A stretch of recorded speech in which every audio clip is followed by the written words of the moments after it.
Steve Daines, the Montana senator, the chair of the National Republican Senatorial Committee, kind enough to join us. Senator, always great seeing you. What do you make of these competing visits by presidents to the border? Well, it reminds me of dueling banjos, except Joe Biden can't even find his banjo. I mean, it's ridiculous. The reason Joe Biden is headed to the southern border is not because he's trying to solve the border crisis problem. It's because he's got a political crisis. You know, Biden's numbers are the worst we've seen in 70 years at this time in a presidency. He's way below Jimmy Carter's numbers. Got to go back to the 1940s to see numbers worse. He knows he's got a political crisis. He knows the American people see this as the #1 national issue. If he wanted to really solve the problem, he doesn't have to go down to the southern border. Why doesn't he stay in his office, reinstate the orders that President Trump had put in place that Biden reversed? That would do more than any photo op that Joe Biden can create on the southern border. Now, as for the former president, when he goes to Eagle Pass, he's going to say, I was the guy who was building a wall, and all of a sudden that froze under this president. But he wasn't very helpful when it came to this bipartisan measure to try to get something done. Now, there's ample criticism on both sides of that measure, but many Republicans were afraid to support it because he didn't like it. What do you think of that? No, the reason President Trump didn't like that border bill is the same reason I didn't like it, and that is because it didn't solve the problem. The problem is you've got Joe Biden refusing to want to actually stop the flood of illegals coming into our country. This can be done through executive order, just like President Trump did when he was in office. Remember that the day that he was sworn in office, Joe Biden, I remember I was on the western steps of the Capitol watching the inauguration. He goes down to the Oval Office. He suspends building the border wall. He reverses the Remain in Mexico policies that were working under President Trump. So I don't think they want to solve the problem, Neil. And the concern many of us had is first, the policies were not going to be sufficient to actually solve the problem.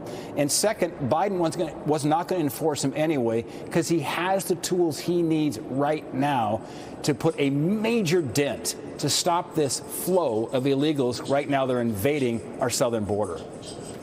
Well, he might, apparently, that is the president, do what you were recommending and rescind some of his prior executive orders by tightening the security at the border. We don't know all the details. It's safe for the State of the Union address.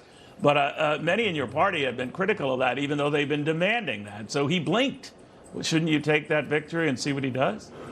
Well, look, he doesn't have to go down to the southern border. He could stay in his office, stay at the White House, and execute the orders that need to be done to protect us. Mm-hmm. And this is a national security crisis. This is not just an immigration fight.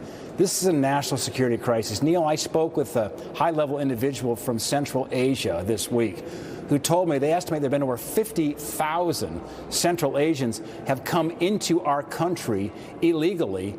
And they're very concerned that some of them are on the FBI's terror watch list, could be part of sleeper terror cells.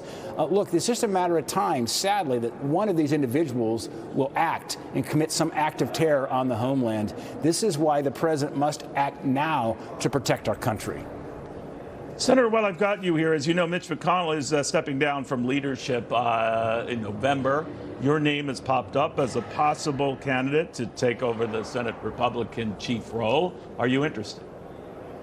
Well, first, I'm grateful to work with Leader McConnell. Look at what he did working with President Trump, transform the United States Supreme Court. That'll be a legacy for Mitch McConnell. We got the Trump tax cuts passed, one of the biggest tax cuts in a generation that were igniting the economy until COVID hit.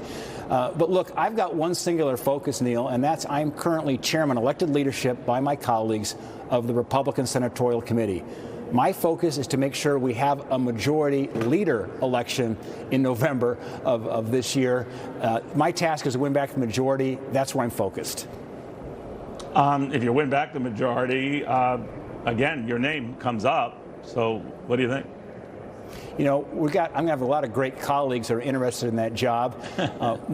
First and foremost, Neil, I want to make sure we put our heads down, get a great leadership team put in place, because after President Trump is elected, which I'm confident he will be in November of 24, we're going to have an amazing opportunity in front of us to reverse some of the terrible policies under this administration, to put the right cabinet officials in the Trump administration to take some of these far left leaders that Biden has in place, move forward of renewing the Trump tax cuts that expire in 25. We've got a treasure trove of great things we can do for this country when we have the majority back.